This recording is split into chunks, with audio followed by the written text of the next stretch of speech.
नमस्कार, मेरा नाम ज्ञानेश्वर है और आपने देखना शुरू किया है लाइव सिटीज। मेरे साथ रोज की तरह दिल्ली से जुड़ रहे हैं देश के जाने माने सीनियर जर्नलिस्ट अजीत द्विवेदी जी। अजीत जी, बांकीपुर का नतीजा, प्रशांत किशोर जीत गए। और देखिए, चुनाव परिणाम के अगले दिन आज सुबह जब मैं मॉर्निंग वॉक को पटना की इको पार्क में गया था तो शहर खुश दिख रहा था। लोगों ने कहा बांकीपुर बदलापुर बन गया और लोग मिलते गए, बातचीत होती रही। एक सज्जन ने बड़ी महत्वपूर्ण बात कही और वहीं से मुझे लगा कि वह भाजपा जो कहती है कि प्रत्येक घर में हमारी पहुंच है, पैठ है, प्रत्येक मतदाता के मिजाज को हम समझते हैं, हमारे पास पन्ना कमेटी है, वह इस हार को पढ़ कैसे नहीं पाई। तो देखिए, एक बड़े भद्रजन मिले। उन्होंने कहा कि मेरे घर वोट मांगने एक मंत्री जी आए। उनसे मंत्री जी की जान पहचान।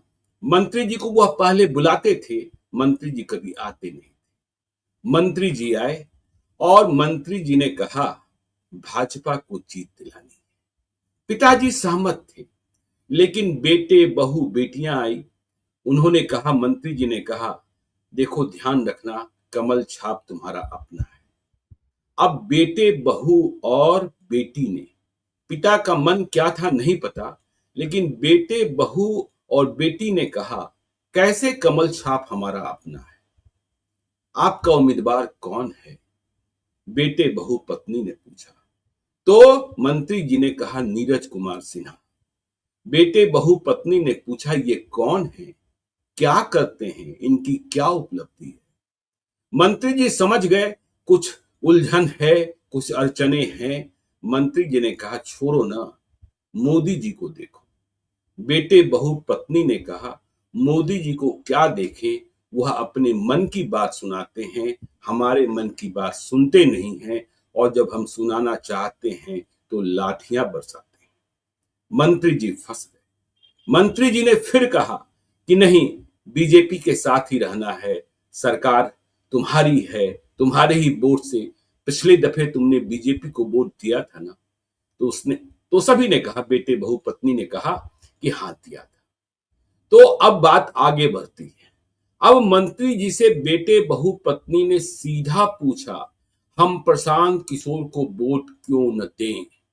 क्यों न दें मंत्री जी, आप बताइए। और यही मंत्री जी फंस गए। मंत्री जी के पास कोई जवाब नहीं कि नीरज कुमार सिन्हा को वोट क्यों दिया जाए और प्रशांत किशोर को वोट क्यों न दें। मंत्री जी कहना शुरू किए, अरे वह प्रशांत किशोर थोड़े है, वह फ्रॉड किशोर है, वह अशांत किशोर है, वह पैसा किशोर है। बेटे बहू पत्नी ने कहा यदि वह फ्रॉड किशोर है तो मोदी जी ने 2011 से 2014 तक अपने साथ क्यों रखा था? फिर नीतीश कुमार जो आपके साथ हैं, उन्होंने अपने साथ क्यों रखा? यदि वह पैसा किशोर हैं तो पैसा भी तो उन्होंने बुद्धि से आप सबों से ही अर्जित किया है। तो अब मंत्री जी देखिए, मैं यही कहना चाह रहा था कि ये नेता, ये मंत्री, ये विधायक, सभी के सभी जितने स्टार प्रचारक थे, बांकीपुर में इस बात को समझ ही नहीं पाए, उनके पास इस बात का जवाब ही नहीं था कि हम प्रशांत किशोर को वोट क्यों न दें और नीरज कुमार सिन्हा को वोट क्यों दें। नीरज कुमार सिन्हा है कौन? और यह गति जो आगे बढ़कर तेज होती गई, और जो बेटा बहू पत्नी ने कहा था कि मोदी जी अपने मन की बात सुनाते हैं, हमारे मन की बात नहीं सुनते हैं, जब सुनाना चाहते हैं तो लाठियां बरसाते हैं। लोगों ने देखा 28 और 29 जुलाई को प्रशांत किशोर के लोगों पर, प्रशांत किशोर के समर्थकों के यहाँ पुलिस की रेड शुरू हो गई, लोग उठाए जाने लगे। इस बात को भी बीजेपी समझ नहीं पाई, तो फिर बीजेपी की रणनीति प्रशांत किशोर को वोट क्यों न दे, यह सवाल बन गया। इसका क्या जवाब था अजीत जी भाजपा के नेताओं के पास? अब यहीं से बात शुरू करते हैं। देखिए, वो तो साबित हो गया कि कोई जवाब नहीं था जी। कोई भी नेता इसका कोई लॉजिकल जवाब नहीं दे पाया होगा, क्योंकि जब कैंडिडेट नीरज सिन्हा आए थे और उनके जी। मुकाबले प्रशांत किशोर थे, उसमें से किसी एक को चुनना था। हम लोग पहले दिन से जब ये बात कर रहे थे, जब उनका तय हुआ था, तब भी हम लोगों ने कहा था कि किसी को ले आइएगा तो प्रशांत किशोर से भारी नहीं होगा वजन में। अगर बिल्कुल। अब प्रधानमंत्री लड़ने आए, मुख्यमंत्री लड़ने आए तो अलग बात है, अन्यथा कोई नेता ऐसा नहीं था जो इतना वजनदार होता कि प्रशांत किशोर के बराबर तराजू में रखते तो वो बैठता। अपनी निजी उपलब्धियों के आधार पर, अपने योग्यता के आधार पर, पढ़ाई लिखाई के आधार पर, बाहर जो उन्होंने जो सम्मान हासिल किया है उसके नाम पर, जो अपनी समझदारी है, बिहार की राजनीति की जो समझ है, जितनी मेहनत बिहार की राजनीति में उन्होंने की है, किसी भी पैमाने पर कोई उनका मुकाबला नहीं कर सकता था। तो इसलिए भी बीजेपी के सामने अब एक था कि कोई उनसे मैच करने वाला कोई उम्मीदवार खोजे या किसी नोबडी को खड़ा करे। तो इन लोगों ने एक ऐसे नोबडी को खड़ा किया, नोबडी की जिसको नॉन एंटिटी है, इसको हम कमल छाप के, जो आपने कहा ना कि उन्होंने कहा कि कमल छाप आपका अपना है, तो यही हम कल भी आपके साथ बातचीत में ही कह रहे थे कि कोई नीरज सिन्हा नहीं हारा है, कोई एक व्यक्ति नहीं हारा है, बीजेपी हारी है, बीजेपी का कमल का निशान आ रहा है। क्योंकि जब आप इस तरह के चुनाव लड़ते हैं तो आप अपना जो सबसे बड़ी चीज दांव पर होती है वो लगाते हैं। जैसे उधर से प्रशांत किशोर ने अपने को दांव पर लगाया था, और इधर से भारतीय जनता पार्टी दांव पर थी, कोई नीरज सिन्हा दांव पर नहीं थे। तो इसका तो कोई जवाब नहीं हो सकता था कि प्रशांत किशोर को क्यों वोट नहीं थे। प्रशांत किशोर को वोट देने के हजार लॉजिक थे, सबके पास लॉजिक थे कि इतनी मेहनत की है उन्होंने, इतने दिनों से पदयात्रा कर रहे हैं, उनका एजेंडा इतना अच्छा है, वो बिहार की बात करते हैं, वो पलायन रोकने की बात करते हैं, बेरोजगारी शिक्षा की बात करते हैं, स्वास्थ्य की बात करते हैं, गरीबी दूर करने की बात करते हैं, इंडस्ट्रियलाइजेशन की बात करते हैं। वो इतनी अच्छी बातें करते हैं, उनके पास बिहार के विकास का एक एजेंडा है, और वो खुद इतने पढ़े लिखे हैं। 10-100 तर्क थे। नीरज सिन्हा को क्यों वोट दें, उसका कोई एक तर्क नहीं था सिवाय इसके कि वो भारतीय जनता पार्टी के उम्मीदवार हैं और भारतीय जनता पार्टी की ये ट्रेडिशनल सीट है। इसके अलावा दूसरा कोई लॉजिक नहीं था। ये भी लॉजिक आप नहीं दे सकते थे कि ये वोट दीजिएगा उनको तो मोदी जी प्रधानमंत्री बनेंगे या सम्राट चौधरी मुख्यमंत्री बनेंगे। ये लॉजिक भी वहां नहीं दे सकते थे, क्योंकि वो लोग तो ऑलरेडी बने हुए हैं, उनके लिए भी वोट नहीं था। तो कोई इस बात का कोई जवाब नहीं था। और वही हुआ, जो जिन 44-45 हजार लोगों ने वोट दिया है नीरज सिन्हा को, वो मान के चलिए कि उनकी आंखों पर एक ऐसा कमल के छाप का पट्टी है कि वो कमल के छाप को वोट डालेंगे, जाकर के कोई कैंडिडेट खड़ा हो वो उसको बटन दबाएंगे। और ये वोट जो है आइडियोलॉजिकली एक कमिटेड वोट जो होता है भारतीय जनता पार्टी का, जो हमेशा रहा है, ये वो वोट है। आप याद करिए, जब हम लोग शुरुआती दिनों में राजनीति कवर करते थे और जब भारतीय जनता पार्टी नई नई बनी थी, 2 MP थे 84 में, उसके बाद के समय के भी चुनाव को आप देखिए, जब 89, 90, 95 बीजेपी को जो एक सर्टेन मात्रा में वोट मिलता था, जब जब नरेंद्र मोदी आए उसके पहले भी एक certain vote Bharatiya Janata party का कमिटेड वोट था, जो आइडियोलॉजिकली कमिटेड वोट है, वही वोट गिरा। इसके जो जो जो इनके पक्ष में जो पलड़ा झुकाता है, वो जो 9-10% वोट है, 12% वोट है या 13% वोट है, उस वोट ने छोड़ दिया इनको। तो उसके अगर वो वोट छोड़ देगा तो आइडियोलॉजिकली कमिटेड आपका वोट मिलेगा, लेकिन बैलेंस आपके फेवर में करने वाला वोट निकल जाएगा, तो आप चुनाव नहीं जीत पाइएगा, कोई चुनाव नहीं जीत पाइएगा। ये भारतीय जनता पार्टी के लिए सबसे बड़ी चिंता की और की बात है, और सबसे बड़ा मैसेज है कि जैसे लालू यादव के साथ होता है कि आपके कास्ट से कमिटेड जो वोट है वो तो आपको मिल जाएगा, लेकिन बैलेंस आपके फेवर में झुका दे, ऐसा वोट आपके पास नहीं आता है तो आप कभी नहीं जीत पाते हैं। भारतीय जनता पार्टी के साथ बांकीपुर में वही हुआ कि आपका आइडियोलॉजिकली कमिटेड जो वोट था वो आपको मिल गया। जो किसी हाल में बीजेपी को वोट देगा, पहले हो सकता है कि इसमें ऐसे परिवार हो जो परिवार शुरुआत जनसंघ को वोट देते रहे हो, तो आइडियोलॉजिकली कमिटेड वोट मिल जाएगा आपको, लेकिन बैलेंस आपके फेवर में झुकाने वाला वोट आपका चला गया। ये इस चुनाव का जो आप कह रहे हैं ना कि उसमें इन लोगों ने तो तर्क किया, ये वो वोट होगा जो लॉजिकल सोचने वाले लोग हैं और आइडियोलॉजिकली कमिटेड नहीं। अब आइडियोलॉजिकली कमिटेड नहीं होने वाला बहुत बड़ा वोट वर्ग है। अजीत जी अभी वहां चलते हैं। देखिए, यह तर्क यही खत्म नहीं हुआ। देखिए, जो मंत्री जी गए थे वह कायस्थ नहीं थे, लेकिन जिनके घर वोट मांगने पहुंचे थे वो कायस्थ थे। पिताजी की सहमति कुछ और थी, जो बेटे, बहू और पत्नी। मंत्री जी ने आखिर में कहा कि जो हमारा प्रत्याशी है वह आपकी जाति का है, आप उसे ही वोट दीजिए। अब बेटा, बहू और बेटी ने कहा मुझे जाति से कोई मतलब नहीं। जवाब आपको यह देना है कि प्रशांत किशोर को वोट क्यों न दें। तो देखिए, जेनजी और मिलेनियल्स अब इस बात पर वोट देने को तैयार नहीं है, और यह बिहार के लिए सुखद अनुभूति है। अभी देखिए, प्रतिशत कम होंगे क्योंकि 34% ही वोट हुए हैं कि जाति को हम तोड़ेंगे, उम्मीदवार को देखेंगे और उम्मीदवार को समझेंगे, तब वोट करेंगे। यह बिहार में तो युगांतरकारी परिवर्तन है ना जी। कि मंत्री जी को बेटा बहू पत्नी ने कह दिया जाति से मतलब नहीं है, नीरज सिन्हा मेरी जाति के है तो क्या है, और मुझे अपना भविष्य और मुझे आगे आने वाली पीढ़ी। तो उन्होंने कहा, बेटा बहू और बेटी ने कहा आप जाति देखते रहिए, हम बच्चों का स्कूल बस्ता देखेंगे। बात यही खत्म हुई थी अजीत जी। हाँ, तो वही कह रहे थे कि जो जेन जी है ना, ये जो आइडियोलॉजिकली कमिटेड नहीं है, उसका ऑब्जेक्टिव कुछ और है, उसकी आइडियोलॉजी कुछ और है।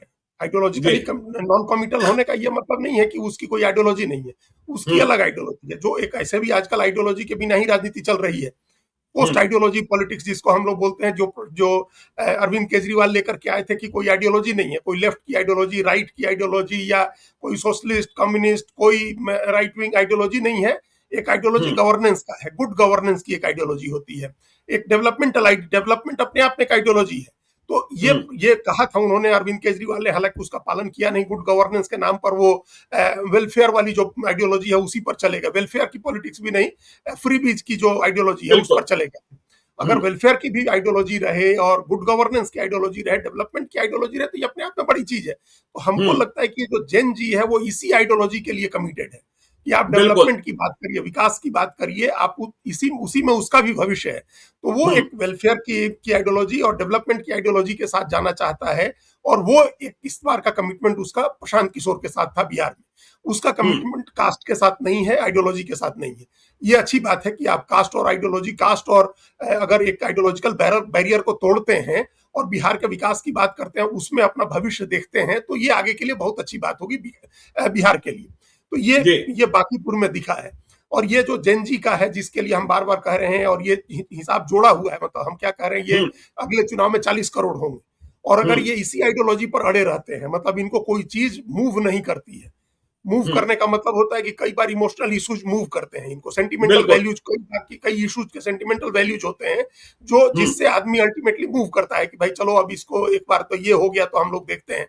जो एक कोशिश हुई थी बांकीपुर में, ये पोस्टर्स लगे थे कि हम लोग कट्टर हिंदू हैं, नहीं अगर हम लोग नहीं होते तो काट दिए गए होते। तो इस तरह की कोई बात, ऐसा कोई इशू आगे उनको अगर मूव नहीं करता है, और वो अपने इस कमिटेड रहते हैं इस थ्योरी पर कि भाई विकास होना चाहिए है और कास्ट का उसमें कोई मतलब नहीं है।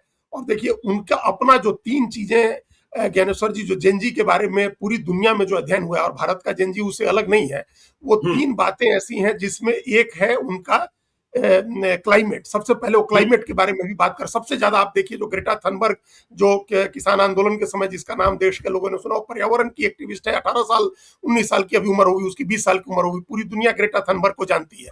तो वो इसकी बात करते हैं, ये एनवायरमेंट की बात करते हैं, मेंटल हेल्थ की बात करते हैं, आइडेंटिटी की बात करते हैं। आइडेंटिटी कास्ट वाली आइडेंटिटी नहीं, अपनी जिस तरह से वो है उस तरह से। वो इस बात को एक्सेप्ट नहीं करने को तैयार हैं कि अमुक जाति के घर में पैदा हुए तो अब हम उसी जाति के सारे ट्रेड्स को लेकर के आगे बढ़े।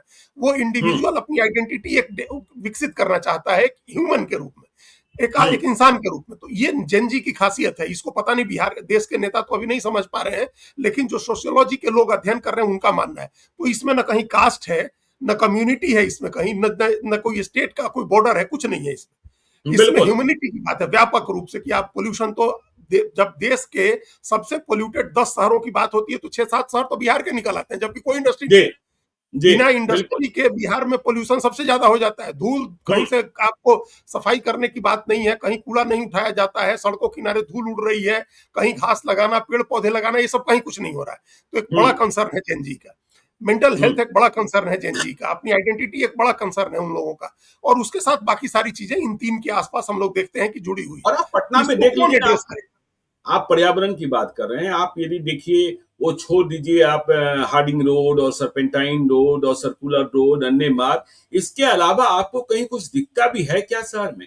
और देखिए इसके बाद भी अजीत जी, मैं इस कार्यक्रम को रिकॉर्ड करने के पहले भाजपा के एक मंत्री का बयान सुन रहा था, शायद प्रमोद चंद्रवंशी थे, वह अब भी जाति तलाशने में लगे हैं, वो अब भी जाति तलाशने में लगे हैं, हारने में भी जाति तलाश रहे हैं, और कह रहे हैं कि तेजस्वी यादव ने ईबीसी की महिला प्रत्याशी को, मतलब रेखा गुप्ता को धोखा देकर ईबीसी को ठगा है। देखिए आरजेडी वाले तो इसी उम्मीद में बैठे थे ना कि वोट जो है वह आरजेडी काट ले, मुसलमानों का, यादवों का और कुछ वैश्य का, तो वैसे तो खैर बीजेपी के आधार मत थे, तो काट ले और प्रशांत किशोर कहीं लड़ाई में न दिखे। सब लोग जान रहे थे, लेकिन बीजेपी की ओर से सबसे ज्यादा बैटिंग किस बात की होती थी कि लड़ाई में दिखाया जाए नीरज सिन्हा बनाम रेखा गुप्ता को। लेकिन जनता कहां तैयार थी जो नीरज सिन्हा बनाम रेखा गुप्ता को लड़ाई में दिखाता कोई भी मीडिया चैनल। तो जिस तरीके से जंतर मंतर पर और जिस तरीके से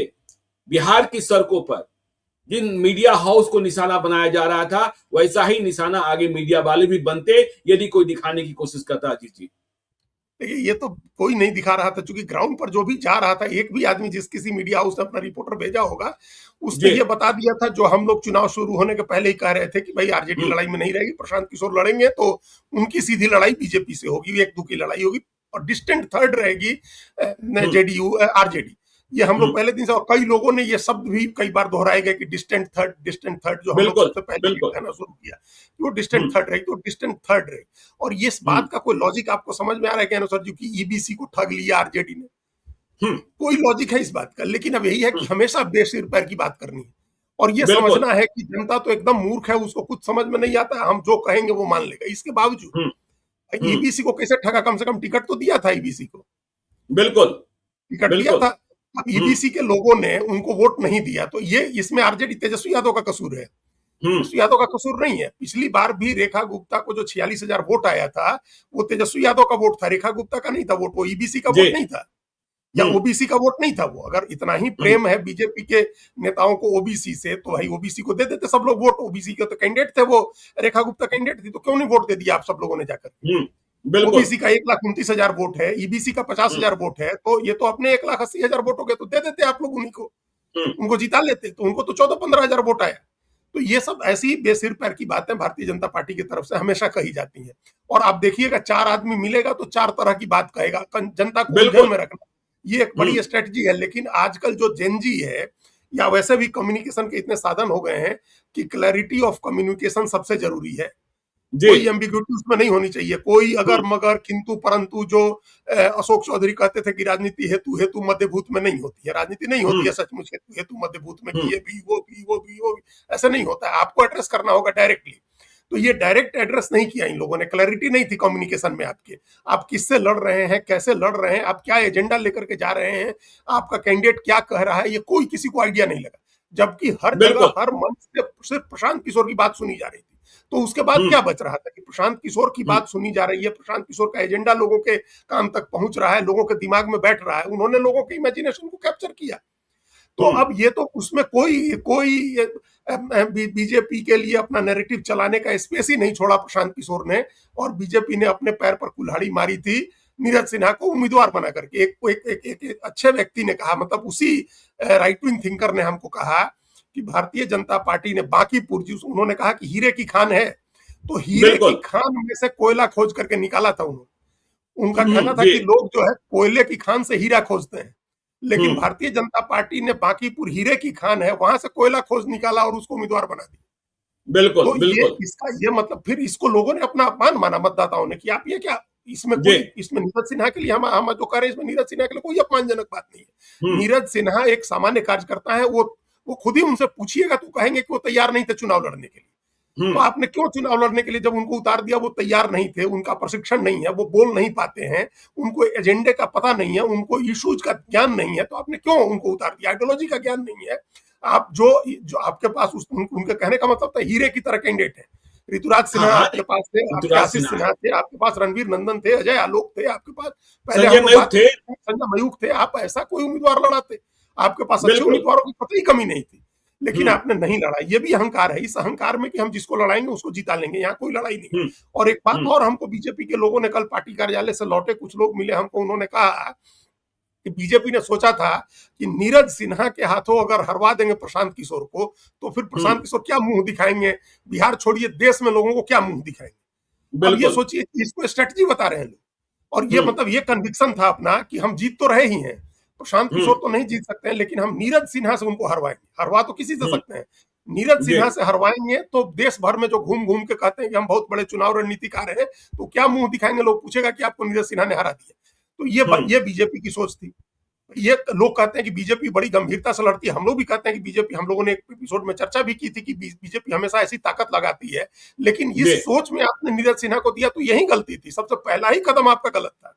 और ऐसी गलती अजीत जी, देखिए बीजेपी की बात छोड़िए, बीजेपी से ज्यादा आरएसएस वाले समर्पित माने जाते हैं, शाखा लगाते हैं। शाखा लगाने वाले और शाखा में शामिल होने वाले कई लोगों से हमारी बातचीत हुई थी, जो साफ साफ कह रहे थे बीजेपी का यह फैसला मंजूर नहीं है और हम लोग प्रशांत किशोर को वोट देकर इस बार विजयी बनाएंगे। अब देखिए आरएसएस की बात भी नहीं समझ पा रहे थे, तो क्या लग रहा है प्रशांत किशोर की जीत? बिहार तो बहुत पिछड़ा रहता है, लेकिन राजनीति में आगे चला जाता है कि जो टायर्ड लोग हैं, थके हुए लोग हैं, और जो जाति के नाम पर बिहार को मूर्ख बनाने वाले नेता लोग हैं, उनके दिन लदने वाले हैं ये जेनजी और मिलेनियल्स जो हैं, अब खड़े हो जाएंगे और कहेंगे तुम जाति की बात बंद करो, जाति की बात बंद करो। क्योंकि यदि जाति की बात होती तो 14,000 पर रेखा गुप्ता नहीं सिमटती। यदि जाति की बात होती तो चंद्रवंशी कुर्मी भी प्रशांत किशोर को वोट नहीं दे दिए होते। तो जाति का बंधन टूटा है, और यदि बांकीपुर बदलापुर बना है, यह आगे सिलसिला चला तो फिर तो बड़ी ही मुसीबत होने वाली है, जो हर बात में जाति, हर बात में जाति जाति, और बिहार मतलब जाति, जाति मतलब ये दबंगई, जाति मतलब ये सीधे, तो यह सिलसिला टूट जाएगा क्या? बड़ा धक्का लगेगा इन नेताओं को जो जाति जाति की बात करते हैं। हाँ, देखिए ये सिलसिला टूट सकता है। नीतीश कुमार ने भी एक सिलसिला काफी हद तक तोड़ा था। उनका सामाजिक समीकरण एक दबंग जाति या दो दबंग जाति या 4-6 जातियों का नहीं था। उन्होंने एक क्राफ्ट किया था, एक अनेक बहुत सारी जातियों का मिला करके उन्होंने कुछ ही जातियों को आइसोलेट किया था। एक उन्होंने एक ओबीसी में एक ईबीसी का, एक ओबीसी की अलग अलग कैटेगरी बना करके ईबीसी को अलग किया था। तो वो एक वर्ग था, एक समूह था, और उसकी पहचान उसकी सामाजिक, शैक्षणिक और आर्थिक स्थिति से होती है। कास्ट के मुकाबले एक समूह बनाया था उन्होंने ईबीसी का, जिसकी आबादी 36% के करीब है, उसकी आबादी एक बनाई थी उन्होंने। इसी तरह से महादलित का एक समूह बनाया था उन्होंने। वो एक जातिवाद से एक सीढ़ी ऊपर गए थे कि हम इंडिविजुअल एक कास्ट को छोड़ करके कम्युनिटी का भाव एक पैदा करते हैं लोगों के बीच में, और इसमें वो कामयाब भी रहे थे। अब वो कम्युनिटी वाला जो बंधन है ना, वो भी टूटने वाला है। भारतीय जनता पार्टी तो शुरू में एकदम पैन हिंदुत्व पॉलिटिक्स करती रही है, हमेशा करती रही है। जब जरूरत होती है चुनाव के समय तो हिंदुत्व का लेके आती है कि हिंदुत्व के आधार पर जाति का जो नैरेटिव है वो तभी बीट कर पाएंगे जब हम हिंदुत्व की बात करेंगे। जाति में बटेंगे तो फिर वो अखिलेश यादव जैसा पीडीए चला रहे हैं उस तरह की स्थिति हो जाएगी। तो जाति नहीं करना है, लेकिन जब आप जाइएगा, बात करिएगा और डाउन द लाइन सिर्फ जाति की बात होगी। आप ऐसे नैरेटिव करेंगे, हिंदुत्व की बात करेंगे कि सभी हिंदुओं को एक होना चाहिए, 80-20 की बात करेंगे, और उसमें आप जाकर के कास्ट ही हर जगह देखेंगे। आप देखिए बीजेपी में ये आजकल संगठन के पदाधिकारियों की लिस्ट आ रही है तो उसके सामने सबकी जाति लिखी रह रही है।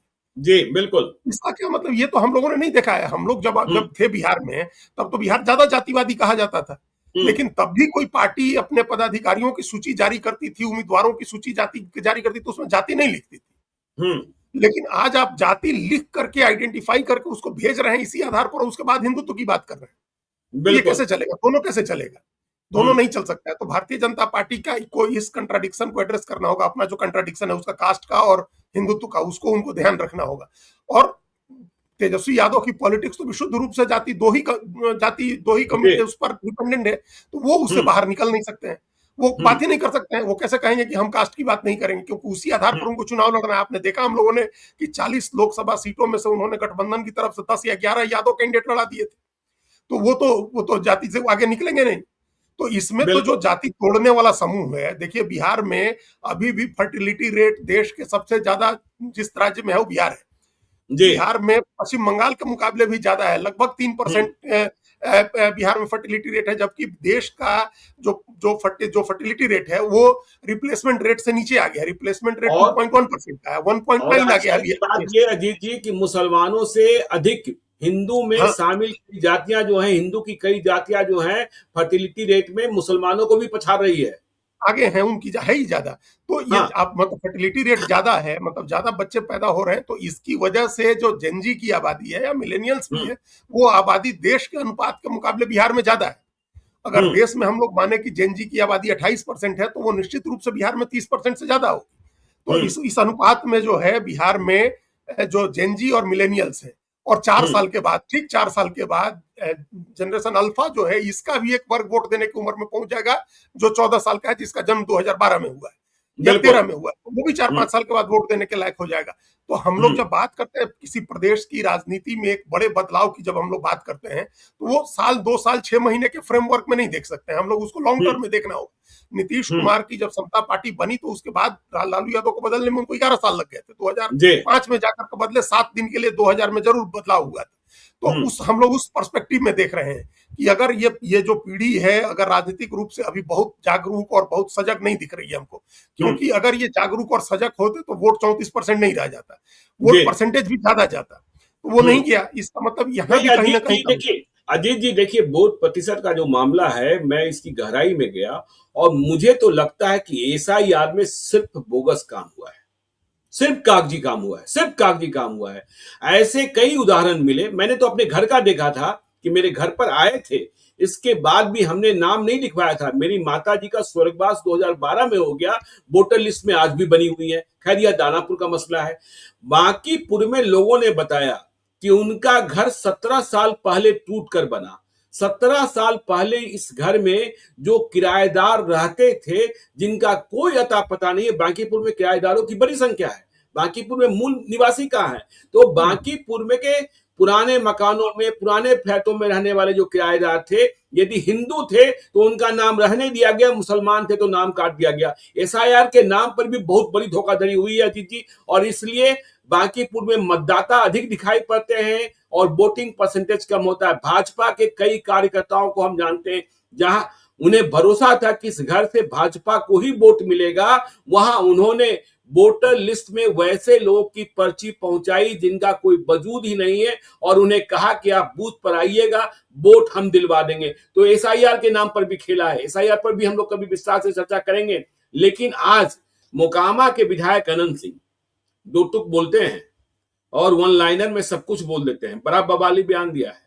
देखिए, समीक्षा तो हो ही रही है हार की, सब जगह समीक्षा हो रही है। कल मुख्यमंत्री सम्राट चौधरी भी समीक्षा कर रहे थे, लेकिन आज अनंत सिंह ने कह दिया कि बांकीपुर का जो नतीजा है, बिहार की जनता ने यह मान लिया, और यह इसका परिचायक है कि बिहार की जनता यह मानती है कि भाजपा वालों ने नीतीश कुमार को जबरिया, उन्होंने यह कहा कि देखिए मेल जोल से वो हटे, लेकिन जनता के मन में यह बैठ गया है कि भाजपा वालों ने नीतीश कुमार को जबरिया मुख्यमंत्री से हटा दिया, और यह परिणाम में दिख रहा है। यह अनंत सिंह का देखिए बराबर वाली बयान है अजीत जी।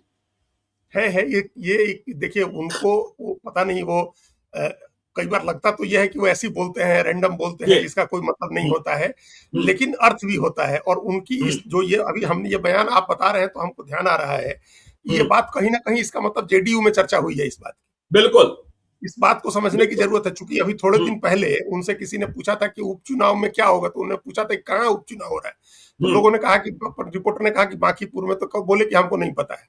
तो अभी थोड़े दिन पहले उन्होंने कहा था कि हमको पता नहीं है, हमको नहीं पता है कि मतलब चुनाव हो रहा है, उपचुनाव। लेकिन अभी ये बात उन्होंने कही, इसका मतलब जेडीयू में इस बात की चर्चा हुई है कि ये एक इस नैरेटिव को चलाए रखा जाए, जिंदा रखा जाए इस बात को। इसका कोई अभी ये नहीं है कि इसका कोई बदला जेडीयू को लेना है बीजेपी से, लेकिन जेडीयू के बड़े नेता ये चाहते हैं कि बीजेपी के ऊपर इस बात का दबाव रहे, वो महसूस करती रहे कि जनता के बीच में नीतीश कुमार के प्रति जो धारणा है, उसको लेकर के कहीं ना कहीं बीजेपी ताकि बैकफुट पर है।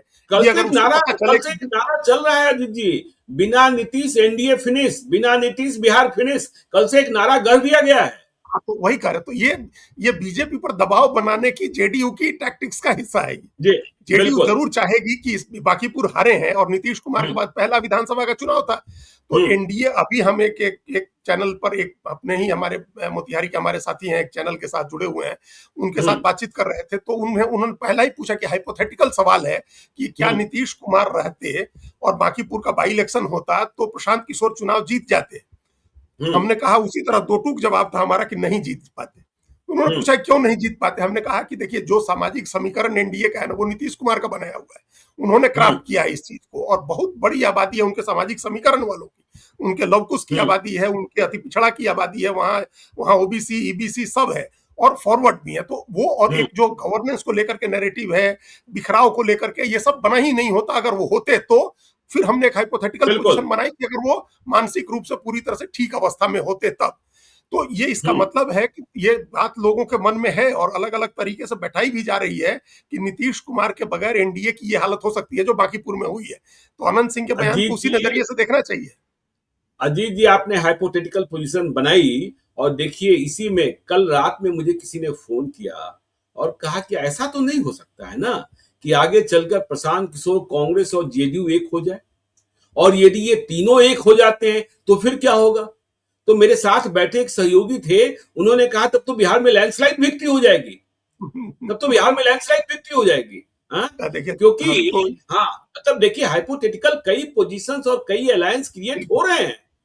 हो रहे हैं ना, तो हमसे फिर जो दूसरा सवाल था हमारे उन साथी का वो यही था कि आप दो सबसे बड़ा आगे के लिए क्या देख रहे हैं, सबसे बड़ी चीज। तो हमने कहा कि एक तो अपोजिशन का स्पेस आरजेडी के लिए लगातार सिमटता जा रहा है और अब उस गति को प्राप्त हो सकते हैं अगर वो नहीं सुधरे और बहुत एग्रेसिव होकर के बीजेपी से लड़ने का मैसेज नहीं दिया, तो ये मैसेज हो जाएगा कि जैसे मायावती है उत्तर प्रदेश में उस तरह आपकी स्थिति हो जाएगी कि मायावती के पास अब ले दे करके 9% जाटों का जो वोट है 9-10% वो बचा हुआ है। और इस बार आप देख लीजिएगा जिस अंदाज में चंद्रशेखर चुनाव लड़ते हैं, नगीना के जो एमपी हैं, और जैसा कमाल उन्होंने दतिया में कल उनके कैंडिडेट ने किया, वो ये वोट भी ले जाएंगे। तो तेजस्वी यादव को वो स्थिति मिलेगी। और दूसरा जो आगे की संभावना है वो रीअलाइनमेंट की है, एकदम रीअलाइनमेंट होगा। अभी तुरंत हो सकता है नहीं हो 6 महीने साल भर में, लेकिन जैसे जैसे चुनाव नजदीक आएगा ये रीअलाइनमेंट की संभावना बढ़ती जाएगी कि प्रशांत किशोर साथ में आए, कांग्रेस साथ में आए, जेडीयू बीजेपी का संबंधों में अगर कोई टूट होती है, कोई टकराव होता है, जैसे ये नैरेटिव अगर चलता रहा कि नीतीश कुमार के बगैर फिनिश है, तो एक समय में बीजेपी के लोग अपना भी असर्ट करेंगे। फिर हो सकता है कि एक उसमें एक धड़ा बने, पार्टी टूटे, अलग हो लोग, तो एक एक प्रशांत किशोर के साथ जा सकता है। हमने ये भी कहा कि भाई चिराग पासवान से इतनी दोस्ती है प्रशांत किशोर की, तो आगे जब रीअलाइनमेंट शुरू होगा, अभी तुरंत नहीं होगा, लेकिन साल भर 2 साल के बाद जब चुनाव नजदीक आएगा, 29 के चुनाव के पहले जब होगा, तो फिर क्या पता है कौन किसके साथ रहेगा। बिल्कुल इस बात की संभावना तो होगी ना। प्रशांत किशोर ने ये संभावना तो पैदा कर ही दी ना कि जो ट्रेडिशनल पक्ष है वो और ट्रेडिशनल विपक्ष है, उन दोनों से अलग एक नई ताकत की जरूरत हर जगह महसूस की जा रही है। जो ये जो रिवॉल्विंग डोर पॉलिटिक्स जिसको कहते हैं कि इधर से घुसिएगा इधर, इधर से घुसिएगा इधर, मतलब महागठबंधन नहीं तो एनडीए, जैसे डीएमके नहीं तो अन्ना डीएमके, तो वो तो रिवॉल्विंग डोर पॉलिटिक्स बदल रही है। अभी कोई नया चाहिए है लोगों को और नया प्रशांत किशोर हो सकते हैं, तो फिर उनके इर्द गिर्द एक नया रीअलाइनमेंट हो सकता है। और ये मतलब सिर्फ हाइपोथेसिस नहीं है, ये एक आगे के राजनीति की एक तस्वीर दिख रही है ज्ञानेश्वर जी कि अब प्रशांत किशोर राजनीति की एक बहुत मजबूत धुरी है और उनके इर्द गिर्द जो है अब एक नया संगठन, नया समूह खड़ा होगा। हम लोग देखेंगे बड़े बड़े नेता, राजनीतिक लोग आएंगे, उनको सब उनके साथ जुड़ने आएंगे। अब उनको एनजीओ स्टाइल से अलग हटके एक पॉलिटिकल पार्टी के स्टाइल में, एक राजनीतिक एक बड़े नेता के स्टाइल में उनको भी काम करना होगा। चलिए, तो देखिए बिहार की राजनीति में अब नए लोग प्रशांत किशोर से जुड़ेंगे और प्रशांत किशोर के पास लोगों के फोन भी पहुंच रहे हैं। देखिए अजीत जी, आपने एलजेपीआर की बात कही, चिराग पासवान की, अंतिम दिन चुनाव प्रचार को आए थे और बस 2 सवाल की, और चिराग पासवान की पार्टी के विधायकों से दिल की बात कीजिए ना, बड़े ही खुश हैं प्रशांत किशोर की जीत से। कह रही है भाजपा वाला पूछता ही नहीं था हम लोगों को, किसी सहयोगी दल को, जेडीयू के विधायकों से बातचीत कीजिए। तो बिहार में राजनीति की नई तस्वीर बन सकती है और तस्वीर कैसी बनेगी यह भी हम बताते रहेंगे। आप देखते रहिए लाइव सीरीज को। यदि अब तक आपने हमारे यूट्यूब चैनल लाइव सीरीज को सब्सक्राइब नहीं किया है तो जरूर कर लीजिएगा, और यदि इस वीडियो को आप फेसबुक पेज के माध्यम से देख रहे हैं तो पेज को लाइक कीजिएगा, हैंडल एक्स पर भी हमें फॉलो कीजिए। धन्यवाद।